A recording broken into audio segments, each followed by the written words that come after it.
পান্ডুয়ার তৃণমূল কংগ্রেসের নেতা সঞ্জয় ঘোষের উদ্যোগে পান্ডুয়া হসপিটালের কাছে তৃণমূল পার্টি অফিসের সামনে অনুষ্ঠিত হচ্ছে 14তম জগদ্ধাত্রী পুজো।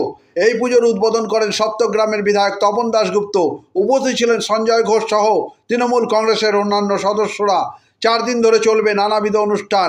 নবমীর দিন 20,000 লোককে ভোগ বিতরণ করা হবে বলে জানান সঞ্জয় ঘোষ। পরে বৈচির জগদ্ধাত্রী পুজো নিয়ে তিনি জানান। পান্ডুয়া থেকে প্রবীর ঘোষালের রিপোর্ট।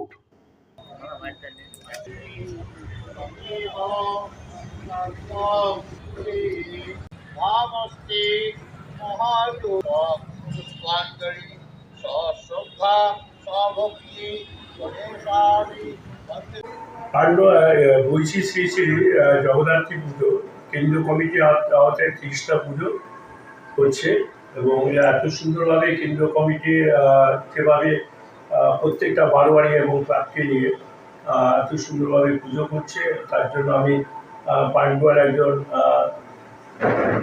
অধিবাসী বৃন্দ, এদের ক্লাবগুলোকে এবং কেন্দ্রীয় কমিটির সভাপতি, সেক্রেটারি, যুগ্ম সম্পাদক যারা সবাই আছে তাদেরকে অভিনন্দন জানায়।